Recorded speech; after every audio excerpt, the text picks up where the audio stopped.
Hello everyone, welcome back to the channel. आज हम माता पार्वती और भगवान शिव जी की पेंटिंग को पूरा करने वाले हैं क्योंकि ये वीडियो होने वाला है कलरिंग वीडियो। लेकिन रंगों के साथ साथ मैं आज आपको भगवान शिव और माता पार्वती से जुड़ी एक सुंदर सी कहानी भी सुनाऊंगी।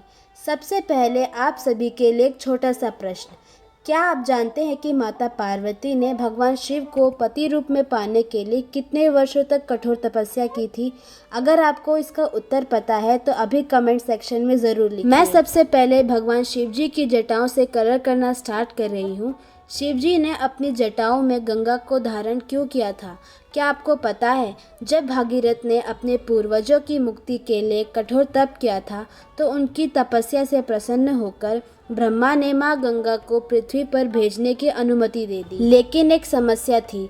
माँ गंगा का वेग इतना प्रचंड था, यदि वे सीधे स्वर्ग से पृथ्वी पर उतरती तो पृथ्वी उनका वेग सह नहीं पाती और विनाश हो जाता। तब राजा भगीरथ ने भगवान शिव जी की कठोर तपस्या की। शिव जी उनकी भक्ति से प्रसन्न हुए और बोले कि वे गंगा के वेग को अपनी जटाओं में धारण करेंगे। जब गंगा पूरे वेग से उतरी तो शिव जी ने उन्हें अपनी विशाल जटाओं में समेट लिया। गंगा उन जटाओं में ही उलझ गई और बाहर नहीं निकल सकी। तब भगीरथ ने फिर से प्रार्थना की।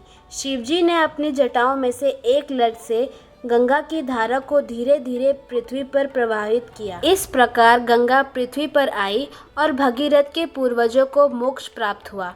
इसी कारण गंगा को भागीरथी भी कहा जाता है। ये थी भगवान शिव जी की जटाओं की कहानी। हिमालय राज की पुत्री पार्वती बचपन से ही भगवान शिव को अपना पति मानती थी, लेकिन भगवान शिव संसार से विरत होकर गहन तप में लीन थे। तब माता पार्वती ने निश्चय किया कि वह कठोर तपस्या करते ही भगवान शिव को प्रसन्न करेगी। कहा जाता है कि उन्होंने वर्षों तक कठिन व्रत और तप किया। कभी केवल फल खाए, कभी केवल पत्तों पर जीवन बिताया और अंत में पत्तों तक का भी त्याग कर दिया। इसी कारण उनका एक नाम अपर्णा भी पड़ा, जिसका अर्थ है जो पत्तों तक का भी त्याग कर दे। उनकी अटूट भक्ति और समर्पण से प्रसन्न होकर भगवान शिव ने उन्हें अपनी अर्धांगिनी के रूप में स्वीकार किया। यह विवाह केवल दो व्यक्तियों का नहीं, बल्कि शक्ति और शिव के दिव्य मिलन का प्रतीक भी माना जाता है। भगवान शिव और माता पार्वती का जीवन हमें यह सिखाता है कि किसी भी रिश्ते की सबसे बड़ी ताकत विश्वास, सम्मान और धैर्य होता है। दोनों एक दूसरे के पूरक हैं।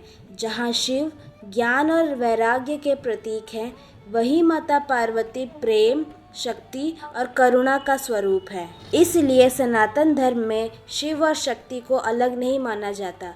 जहाँ शिव है वहाँ शक्ति है और जहाँ शक्ति है वहाँ शिव। क्या आपको पता है कि माता पार्वती को अन्नपूर्णा क्यों कहा जाता है?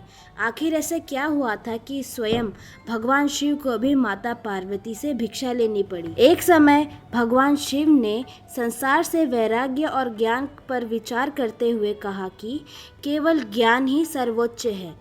तब माता पार्वती ने संसार को यह समझाने का निश्चय किया कि ज्ञान जितना आवश्यक है उतना ही जीवन के लिए अन्न भी आवश्यक है। माता पार्वती ने अपने अन्नपूर्णा स्वरूप में समस्त संसार से अन्न को अदृश्य कर दिया। देखते ही देखते पृथ्वी पर भोजन का संकट उत्पन्न हो गया। मनुष्य, ऋषि, देवता सभी भूख से व्याकुल हो उठे।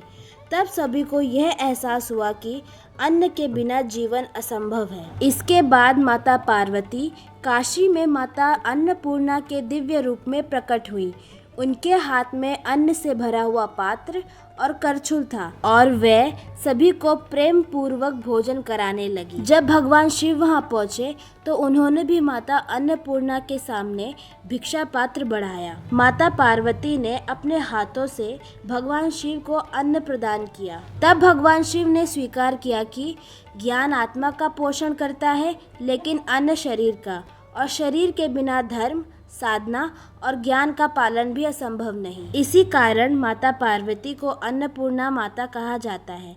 वह केवल अन्न की ही नहीं, बल्कि समृद्धि, करुणा और पालन पोषण की भी देवी मानी जाती है। Thank you so much for watching. अगर आपको यह कलरिंग पार्ट अच्छा लगा हो तो please like, share and subscribe ज़रूर कर दीजिए। Till then take care and bye bye.